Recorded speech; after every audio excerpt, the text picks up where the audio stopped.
बिस्मिल्लाहिर्रहमानिर्रहीम। अस्सलामु अलैकुम dear student, 10th class subject physics. Student, last time हम लोगों ने 10th फिज़िक्स के chapter number 5 that is electricity में डिस्कशन की थी, that is about electrical resistance.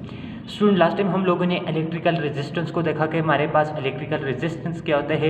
Electrical resistance का कंसेप्ट समझने के बाद हमने उसके फैक्टर को डिस्कस किया था, और फैक्टर को डिस्कस करने के बाद हमने कहा था कि इलेक्ट्रिकल रेजिस्टर हमारे पास जो है वो एक डिवाइस होता है, और इलेक्ट्रिकल रेजिस्टेंस उसकी क्या होती है, एक प्रॉपर्टी होती है। और उसके बाद हमने कहा था कि किसी भी सर्किट में रेजिस्टर को कनेक्ट करने के लिए, कंबाइन करने के लिए हमारे पास दो वेज होते हैं, टू वेज होते हैं। First one is series combination, यानी हम इस रेजिस्टर को सीरीज में कनेक्ट कर सकते हैं, और second one is parallel combination. तो लास्ट लेक्चर में हमने डिस्कशन की थी सीरीज कम्बिनेशन के बारे में। तो स्टूडेंट, हमने रेजिस्टेंस को कुछ इस तरह से डिफाइन किया था।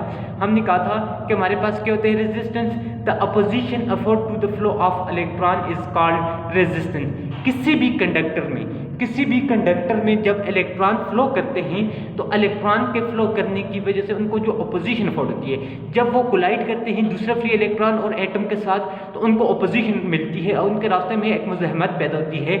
उनको जो अपोजिशन अफोर्ड होती है मूविंग इलेक्ट्रॉन को, उसको हम नाम देते हैं क्या है, इलेक्ट्रिकल रेजिस्टेंस है। स्टूडेंट, इलेक्ट्रिकल रेजिस्टेंस का मैथमेटिकल फार्मूला हमारे पास आ जाता था R is equal to V divided by I, यानी हमने ओम लॉ से लिखा था। ओम लॉ कहते हैं कि V is equal to I R, और ओम लॉ में R जो था वो रेजिस्टेंस कांस्टेंट था, कांस्टेंट ऑफ प्रोपोर्शनैलिटी। तो R की वैल्यू हम अगर निकालें तो R is equal to V divided by I आ जाएगा। अब हम किसी भी सर्किट में रेजिस्टर डिवाइस है और रेजिस्टेंस उसकी क्या है, प्रॉपर्टी है। तो पहले हमने कहा था कि रेजिस्टर डिवाइस को हम क्या करते हैं, सीरीज वाइज कनेक्ट कर सकते हैं सर्किट में। तो सीरीज कम्बिनेशन में क्या है कि हमने कहा था कि 1 2 3 मेरे पास 3 रेजिस्टर हैं। इन तीनों रेजिस्टर की रेजिस्टेंस मेरे पास डिफरेंट, मैंने एज्यूम की थी, कंसिडर की थी कि तीनों रेजिस्टर की मेरे पास जो रेजिस्टेंस है वो क्या है, डिफरेंट है। इनको मैंने कहा था, मैंने सीरीज में कनेक्ट कर दिया।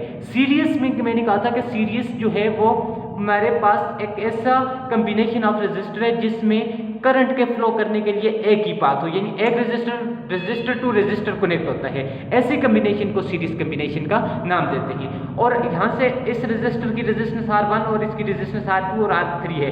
तो जब हमने कहा था कि रेजिस्टर को सीरीज में कनेक्ट किया जाता है तो हमारे पास इन तीनों रेजिस्टर की रेजिस्टेंस क्या है, डिफरेंट हैं। तो इस केस में हमारे पास, इस केस में जो हमारे पास वोल्टेज होती है वो हर रेजिस्टर के क्रॉस डिवाइड हो जाती है, डिफरेंट होती है, क्योंकि वोल्टेज जो है डिफरेंट हो जाती है। रेजिस्टेंस कम या ज़्यादा होने से, हर रेजिस्टर की रेजिस्टेंस कम है तो वोल्टेज क्रॉस ईच रेजिस्टर क्या हो जाती है, डिवाइड हो जाती है। जबकि करंट जो है वो सेम फ्लो करता है। जब करंट सेम फ्लो करता है तो हमारे पास टोटल जो लास्ट में इक्विवेलेंट रेजिस्टेंस का फार्मूला आया था, R equivalent is equal to R1 plus R2 plus R3 आ जाता है। सीरीज कम्बिनेशन में हमारे पास जो वोल्टेज है वो डिवाइड हो जाती है जबकि करंट सेम रहता है।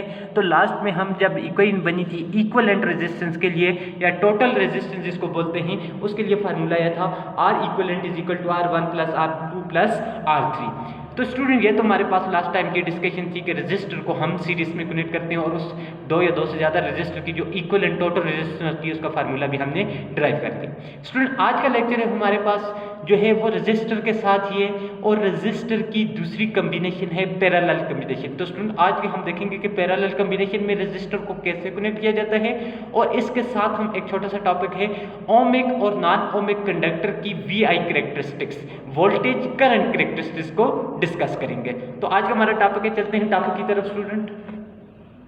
तो स्टूडेंट, आज का हमारा जो टॉपिक है that is parallel combination of resistor, यानी रेजिस्टर तो डिवाइस हैं, उनको कैसे कनेक्ट किया जाए पैरेलल कम्बिनेशन में। किसी भी सर्किट में, किसी भी सर्किट कनेक्शन में हम जब रेजिस्टर को कनेक्ट करते हैं तो पैरेलल कम्बिनेशन क्या है, आज हम उसके देखेंगे कि पैरेलल कम्बिनेशन की डेफिनेशन हमारे पास क्या है, इसकी फिर डायग्राम को अंडरस्टैंड करेंगे। एट द एंड हम ये देखेंगे कि जब दो या दो से ज़्यादा रेजिस्टर को पैरेलली कनेक्ट किया जाता है किसी सर्किट में तो उनकी टोटल या जो इक्विवेलेंट रेजिस्टेंस होती है वो कितनी होगी। इक्विवेलेंट रेजिस्टेंस किस पे डिपेंड करती है। तो पहले स्टूडेंट हम देखेंगे कि what is parallel combination of resistor. Resistor, अच्छा रेजिस्टर की आपने याद रखना है कि पैरेलल रेजिस्टर में हम पहले रेजिस्टर जो है वो हमारे पास डिवाइस है। फॉर एग्जांपल मेरे पास रेफ्रिजरेटर है, बल्ब है, मेरे पास कोई भी वायर है, ये करंट को फ्लो करवाने, एक्चुअली ये करंट को स्टॉप करवाने की कोशिश करते हैं, यानी अपोजिशन मिलती है करंट को। तो इन तमाम डिवाइस को ये कहें एक्चुअली मेरे पास रेजिस्टर हैं। अब हम पहले देखेंगे कि what is the parallel combination of resistor. Resistor की पैरेलल कॉम्बिनेशन क्या है? तो आप कहते हैं द कॉम्बिनेशन ऑफ रेजिस्टर।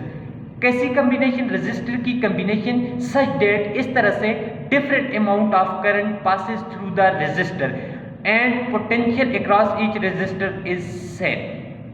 के ऐसी कॉम्बिनेशन, रेजिस्टर की ऐसी कॉम्बिनेशन जिसमें हर रेजिस्टर में डिफरेंट अमाउंट की करंट पासेस करे, जबकि पोटेंशियल अक्रॉस ईच रेजिस्टर क्या रहे? सेम रहे। ऐसी कॉम्बिनेशन को पैरेलल कॉम्बिनेशन ऑफ रेजिस्टर कहते हैं।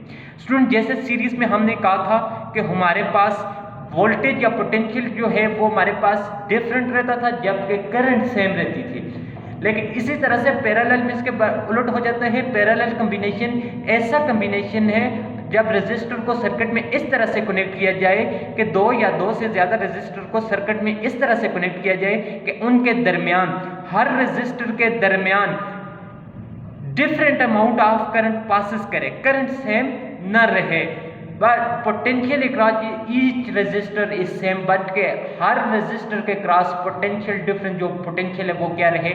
सेम रहे। ऐसी कॉम्बिनेशन को हम क्या नाम देते हैं? ऐसी कॉम्बिनेशन को पैरेलल कॉम्बिनेशन ऑफ रेजिस्टर का नाम देते हैं। या इसकी स्टूडेंट हम दूसरी डेफिनेशन इस तरह से भी कर सकते हैं कि जैसे हमने कहा था कि सीरीज रेजिस्टर में हमारे पास करंट के फ्लो करने के लिए सिर्फ ओनली सिंगल पाथ, एक ही पाथ होता है, जबकि यहाँ हम कह सकते हैं कि पैरेलल कॉम्बिनेशन में करंट के फ्लो करने के लिए एक से ज्यादा रास्ते होते हैं, एक या एक से ज्यादा रास्ते होते हैं। किस कॉम्बिनेशन में? पैरेलल कॉम्बिनेशन में। जबकि सीरीज में हमने कहा था कि for the flow of current only one single path होता है, लेकिन पैरेलल में हमारे पास एक से ज्यादा रास्ते होते हैं। या हम ऐसे कह सकते हैं जिसमें potential across each resistor same रहते हैं जिस कॉम्बिनेशन में, जबकि करंट हर रेजिस्टर में डिफरेंट होता है। That's combination of resistor is called parallel combination of resistor आ जाता है। अब हम इसकी स्टूडेंट डायग्राम को अंडरस्टैंड करते हैं। तो स्टूडेंट इसकी मैं अंडरस्टैंड करता हूँ डायग्राम को अंडरस्टैंड करने के लिए मैं कंसिडर करता हूँ, सपोज करता हूँ कि मेरे पास 3 रेजिस्टर है। आपको मालूम है कि रेजिस्टर का सिंबल जो है वो मेरे पास कुछ इस तरह से होता है। इलेक्ट्रिक सर्किट में रेजिस्टर को, किसी भी सर्किट में जो सर्किट, इलेक्ट्रिकल जो सर्किट होती है उसमें रेजिस्टेंस का जो मेरे पास सिंबल होता है वो इस तरह से होता है। अगर कहीं पे सर्किट में इस तरह से भी, लेकिन आजकल हमारे पास ज़्यादातर बुक में स्टूडेंट इस तरह से भी रेजिस्टर की सिंबल को शो किया जाता है। आपने कंफ्यूज नहीं होना, ये दोनों सिंबल रजिस्टर की होती हैं, लेकिन हम मोस्टली आपकी जो बुक है इसमें ज़्यादातर ये सिंबल यूज़ हुई है तो हम ये सिंबल यूज़ करेंगे। अब मेरे पास 3 रजिस्टर आ जाते हैं। फर्स्ट रजिस्टर है, डेट इज इसकी रेजिस्टेंस R1, ये मैंने। दूसरा रजिस्टर मेरे पास R2 और इसकी रेजिस्टेंस R2 है। ये थर्ड रजिस्टर है, इसकी रेजिस्टेंस मेरे पास R3 है। इन रजिस्टर, तीनों रजिस्टर को मैंने बैटरी के पोटेंशियल के साथ कनेक्ट कर दिया, इन तीनों रजिस्टर को मैंने बैटरी के साथ कनेक्ट कर दिया। ये बैटरी का positive terminal of the battery, ये negative terminal of the battery. और इस बैटरी का मेरे पास जो पोटेंशियल है that is called V potential. ये मेरे पास बैटरी का पोटेंशियल जो है वो V आ जाता है। अब इन तीनों रेजिस्टर जिसकी रेजिस्टेंस R1, R2, R3 है, और इनको जब मैंने बैटरी के साथ कनेक्ट किया तो आपको मालूम है कि पोटेंशियल जो करंट होगा high potential to low potential charges move करेंगे। तो चार्जेस मूव करेंगे तो रेजिस्टर R1 में से भी करंट फ्लो करेगा, R2 में से भी करेगा और R3 में से भी करेगा। जो करंट R1 में से फ्लो करेगा, इसको मैंने नाम दे दिया R1 का, और जो करंट R2 रेजिस्टर में फ्लो करेगा डेट इज I2, और जो करंट R3 रेजिस्टर में फ्लो करेगा डेट इज I3 है। अब हम देखते हैं स्टूडेंट यहाँ पे इसकी कैरेक्टरिस्टिक्स को। कैरेक्टरिस्टिक्स यहाँ पे 2 स्टूडेंट समझनी जरूरी है। यहाँ से जब पोटेंशियल देखें, पहली बात हम देखेंगे जैसे कि सीरीज में हमने देखा था कि हमारे पास जो है पोटेंशियल जो है वो हर रेजिस्टर के क्रॉस डिफरेंट था, जबकि करंट सेम फ्लो करते थे, क्योंकि चार्जेस के फ्लो करने के लिए हमारे पास एक ही पाथ था सीरीज कॉम्बिनेशन में। अब हम देखते हैं पैरेलल कॉम्बिनेशन में पोटेंशियल सेम रहता है, डिवाइड होता है या करंट। देखते हैं स्टूडेंट, अब देखें जैसे हमने पैरेलल कॉम्बिनेशन ऑफ रेजिस्टर की डिफिनीशन ही कुछ इस तरह से की थी कि हमारे पास पैरेलल कॉम्बिनेशन एक ऐसी कॉम्बिनेशन होती है जिसमें across each resistor different amount of current flow करता है। यानी करंट के फ्लो करने के लिए पाथ एक से ज़्यादा होते हैं, तो इट मीन कि इसमें करंट फिर सेम नहीं रहेगा जबकि potential across each resistor same रहेगा। देखिए कैसे, यहाँ से फॉर एग्जांपल हमारे पास चार्जेस जब फ्लो करके जाते हैं पॉजिटिव टू, तो यहाँ पे चार्जेस जब फ्लो करके जाते हैं तो अब इन चार्जेस के पास ये जब यहाँ पे पहुँचते हैं तो इनके पास 3 डिफरेंट वेज हैं। चार्जेस के फ्लो करने के लिए 3 मुख्तलिफ रास्ते हैं। तो कुछ चार्जेस R3 में से फ्लो करके जाएंगे, कुछ R2 में से, कुछ चार्जेस R1 में से फ्लो करेंगे। फ्लो करके वापस जब जाएंगे वो बाहर कहीं पे आउट जो है इनका आउटपुट कहीं बाहर नहीं है, वो उसी सर्किट में वापस यहाँ पे आ जाएंगे इस तरह से मूव करके। लेकिन जब इन पॉइंट पे जाएंगे तो चार्जेस जो है वो डिवाइड हो जाएंगे। तो कुछ चार्जेस इसमें से फ्लो करेंगे, कुछ इसमें से, कुछ इसमें से फ्लो करेंगे। मीन अगर चार्जेस फ्लो कर रहे हैं हर रजिस्टर के क्रॉस डिफरेंट अमाउंट के चार्जेस फ्लो कर रहे हैं, तो इट मीन का हर रजिस्टर के क्रॉस हमारे पास करंट क्या होगी, डिफरेंट होगी। चार्जेस जब डिवाइड हो जाते हैं, क्योंकि चार्जेस के फ्लो करने के लिए एक्सिस, क्योंकि सीरीज में तो एक ही रास्ता था, एक ही पाथ था, जबकि पैरेलल में एक से ज्यादा रास्ते हैं, इस वजह से हमारे पास चार्जेस डिवाइडेड हो जाते हैं। जब चार्जेस डिवाइडेड हो जाते हैं तो मीन के करंट डिवाइड हो जाते हैं। तो अब हम कह सकते हैं कि हमारे पास क्या होता है, करंट डिवाइड हो जाता है।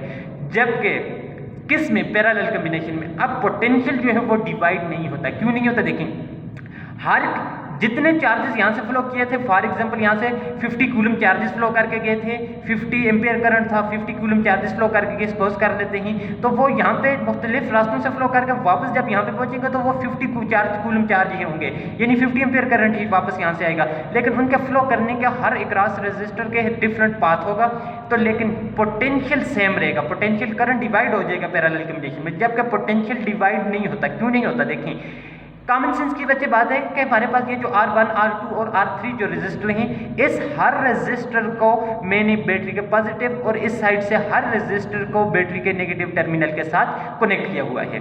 सपोज मैं करता हूं कि मेरे पास अगर बैटरी के ये पॉजिटिव 3 पोटेंशियल है और ये -3 पोटेंशियल है, तो यहाँ से पॉजिटिव 3 जो पोटेंशियल है वो इधर भी शिफ्ट हो जाएगा, इधर भी शिफ्ट हो जाएगा, इधर भी शिफ्ट हो जाएगा, और ये -3 जो पोटेंशियल है नेगेटिव, ये इधर भी इतना ही है, इधर, क्योंकि हर जो है मेरे हर रेजिस्टर की जो ये नेगेटिव एंड के साथ कनेक्शन है, डायरेक्ट कनेक्शन है। तो जितना पोटेंशियल बैटरी की साइड पे होगा वो तीनों रेजिस्टर के ऊपर इस साइड पे चला जाएगा, और इस साइड से जितना पॉजिटिव पोटेंशियल है वो इन तीनों के साथ, क्योंकि हर रेजिस्टर जो है वो मेरे साथ बैटरी के पॉजिटिव और नेगेटिव जो है नेगेटिव टर्मिनल के साथ डायरेक्ट कनेक्ट है। तो जितना पोटेंशियल इनका क्रॉस होगा इतना ही पोटेंशियल इधर कनेक्ट होगा, इन 2 पॉइंट के दरमियान इतना ही पोटेंशियल, इन 2 पॉइंट के दरमियान भी उतना ही पोटेंशियल आ जाएगा। यहाँ से हमने कहा कि पैरेलल कॉम्बिनेशन में चार्जेस डिस्ट्रीब्यूट हो जाते हैं, डिवाइड हो जाते हैं, मीन के करंट डिवाइड हो जाती है, हर रेजिस्टर के क्रॉस डिफरेंट करंट होती है, जबकि पोटेंशियल जो है वो रिमेन क्या रहता है, सेम रहता है, क्योंकि वो हर रेजिस्टर को हमने बैटरी के टर्मिनल के साथ डायरेक्ट कनेक्ट किया हुआ है। तो अब हम जिसको देखते हैं स्टूडेंट, तो अब हमने यहाँ से स्टूडेंट इसके करेक्टरिस्टिक पैरेलल कॉम्बिनेशन की 2 करेक्टरिस्टिक देखी। पहली के potential drop across each resistor is same and equal to applied potential, कि हमने कहा कि हर रेजिस्टर के क्रॉस सेम पोटेंशियल रहेगा। जितना बैटरी के पॉजिटिव और नेगेटिव टर्मिनल पे पोटेंशियल था पॉजिटिव और नेगेटिव, इतना ही हर रेजिस्टर के एंड पे इतना ही हमारे पास अक्रॉस इतना ही पोटेंशियल होगा। हर पोटेंशियल हर रेजिस्टर के cross same voltage same amount में होगा, और जो टोटल जो है पोटेंशियल हो and it is equal to applied potential, और वो अप्लाइड पोटेंशियल के बराबर होगा। Potential drop across each resistor is same and equal to applied potential, यानी V1 जो पोटेंशियल होगा वो V2 के बराबर होगा, और V2 पोटेंशियल जो है वो V3 के बराबर होगा, और V3 जो है वो सिंपली V के बराबर होगा। That is called equation number 1 आ जाएगा। दूसरी बात हमने कहा था चार्जेस के फ्लो करने के लिए एक से ज्यादा पाथ होते हैं, तो हमारे पास क्या हो जाएगा, the quantity of current, charges divide हो जाते हैं, हर रेजिस्टर के क्रॉस डिफरेंट अमाउंट में चार्जेस फ्लो करते हैं, लेकिन टोटल वैल्यू जो है वो रिमेन सेम रहती है। तो अब मीन के हमारे पास अगर चार्जेस डिफरेंट अमाउंट के फ्लो करते हैं तो मीन के करंट डिवाइड हो जाती है। The quantity of current flowing through each resistance is different, हर रेजिस्टेंस के क्रॉस जो करंट फ्लो करते हैं उसकी वैल्यू हमारे पास जो है वो क्या रहती है, रिमेन डिफरेंट रहती है।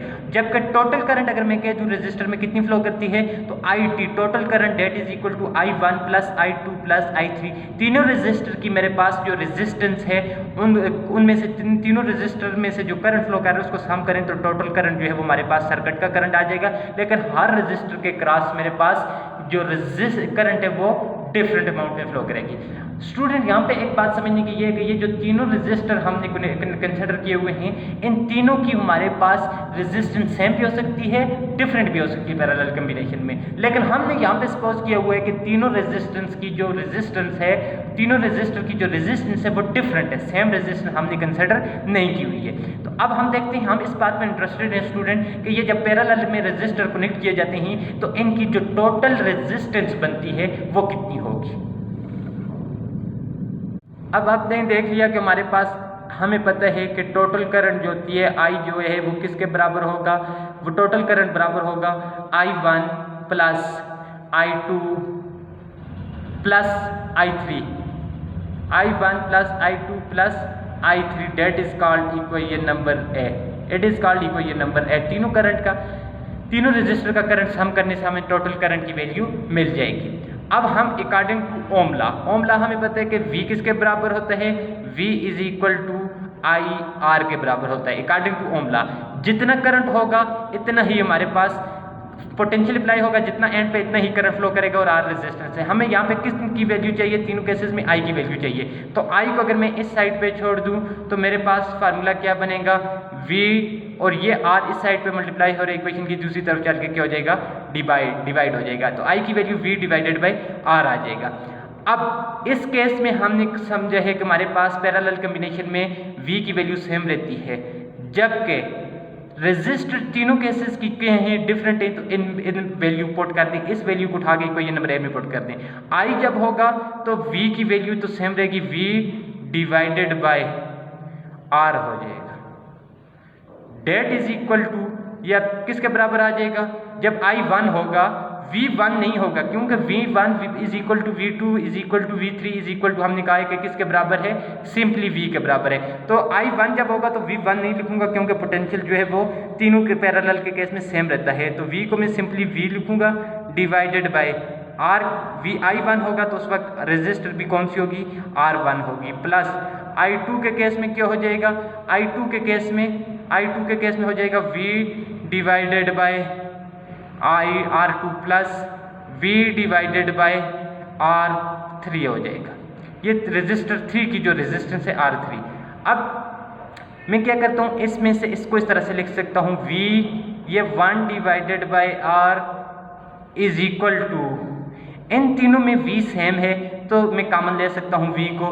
तो मेरे पास पीछे क्या बच जाएगा, 1 divided by R1 plus 1 divided by R2 plus 1 divided by R3। अब इस साइड पे जो V की वैल्यू है ये V के साथ कट जाएगा, मेरे पास बच जाएगा R1 divided by R is equal to 1 divided by R1 plus 1 divided by R2 plus 1 divided by R3।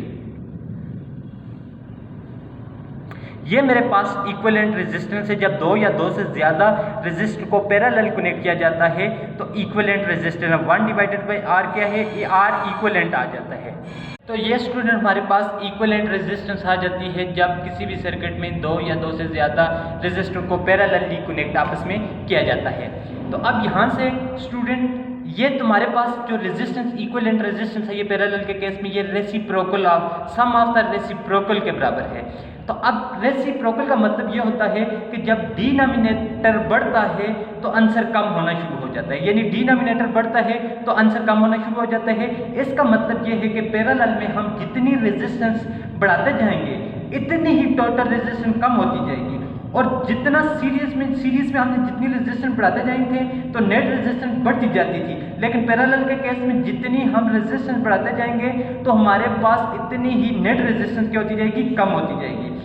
जहाँ हमें लार्ज अमाउंट में करंट चाहिए होता है तो हम एक तार यूज़ नहीं करते, एक तार के साथ दूसरी, तीसरी, चौथी, पांचवी, इस तरह से हम मुख्तलिफ तारें कनेक्ट करते हैं। तारें इसलिए कनेक्ट करते हैं कि वो पैरेलल का तारें होती हैं, पैरेलल एक तार के साथ दूसरी तार को कनेक्ट करते हैं, जोड़ देते हैं, तीसरी को, चौथी को, इस तरह से हम तार कनेक्ट करते हैं, पैरेलली तार कनेक्ट करते हैं। तो टोटल जो रेजिस्टेंस होती है वो क्या होती जा रही है, कम होती जा रही है। जब तारों को, वायर को हम के साथ हम पैरेलली कनेक्ट करते हैं तो टोटल जो रेजिस्टेंस है वो क्या होती जा रही है, कम होती जा रही है, क्योंकि हमें यहाँ से पता चलता है इस रिलेशन से कि जब रेजिस्टेंस को पैरेलली आपस में रेजिस्टर को कनेक्ट किया जाता है, तो पैरेलली कनेक्ट करने के लिए हमारे पास जो टोटल रेजिस्टेंस क्या है, कम होती जाती है।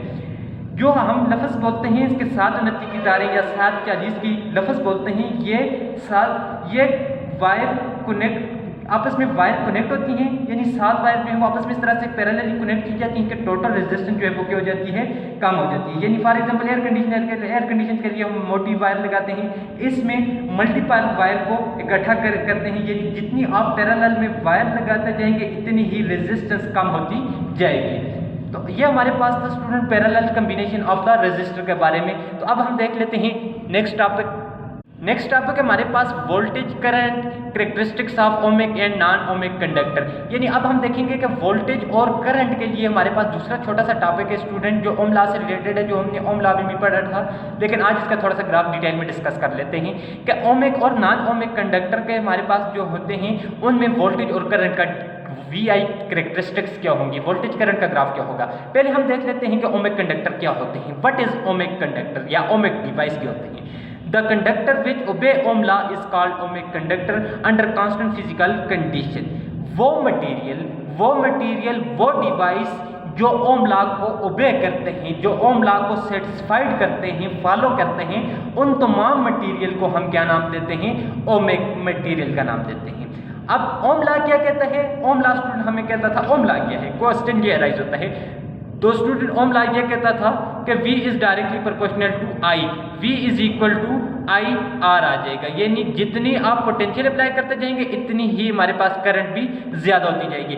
अब जो कंडक्टर, जो मटेरियल, जो डिवाइस इस कंडीशन को सेटिस्फाइड करते हैं कि उनमें पोटेंशियल अप्लाई ज्यादा करें तो ज्यादा अमाउंट में करंट फ्लो होती जाए, तो पोटेंशियल और I का करंट जिन मटीरियल में डायरेक्ट है, ऐसे तमाम मटीरियल हम कहेंगे कि ओम लॉ को ओबे करते हैं, लेकिन कांस्टेंट फिजिकल कंडीशन में इनका टेम्परेचर उनका या उनकी रेजिस्टेंस जो है वो कांस्टेंट है। कांस्टेंट फिजिकल कंडीशन में टेम्परेचर या रेजिस्टेंस कांस्टेंट हो और इस कंडीशन को वो सेटिस्फाइड करें, तो ऐसे तमाम मटेरियल को हम क्या नाम देते हैं, ओमिक मटेरियल का नाम देते हैं। अब फॉर एग्जांपल हमारे पास इसको हम समझ लेते हैं कुछ डायग्राम की मदद से कि मैंने ये ग्राफ ड्रा कर लिया वोल्टेज के दरमियान और इस साइड पे मैंने करंट ले लिया। अब देखिए मैंने जब वोल्टेज को 1 वोल्ट किया तो करंट 5 एम्पेयर हुई, फिर वोल्टेज को 2 एम्पेयर किया, current 10 ampere, voltage 3 15, current 15, voltage 4 current 20, voltage 5 volt तो करंट मेरे पास 25 एम्पेयर। यानी हर मैंने 1 वोल्ट को इंक्रीज करने से इधर से करंट की 5 एम्पेयर करंट इंक्रीज हो रहा था, इक्वली करंट इंक्रीज होता जा रहा था। तो अब इन तीनों को मिलाने से मेरे पास वोल्टेज और करंट को मिलाने से मेरे पास जो लाइन बनती है वो कैसी लाइन बनती है, स्ट्रेट लाइन बनती है। तो इट मीन कि मेरे पास for ohmic conductor graph is straight line, जो ग्राफ बनेगा वो मटेरियल जो ओम लॉ को ओबे करते हैं, वो कंडक्टर जो ओम लॉ को ओबे करते हैं, उनका अगर मैं उन मटेरियल के लिए ओमिक VI का ग्राफ ड्रा करूंगा तो मेरे पास ग्राफ कैसा आएगा, स्ट्रेट लाइन आएगा।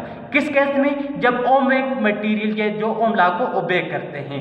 अब मेरे पास metallic conductor are example of ohmic conductor, यानी मेटालिक जो कंडक्टर हैं, जितनी भी वायर हैं, वो मेरे पास ओमिक कंडक्टर हैं। क्यों कि वो ओम लॉ को ओबे करते हैं। उनकी रेजिस्टेंस को एक रेंज में रखा जाए तो वो अगर रेंज में रेजिस्टेंस हो, कांस्टेंट रेजिस्टेंस हो, रेजिस्टेंस वेरी न करे, तो फिर वो V और I के दरमियान डायरेक्ट रिलेशन आता है।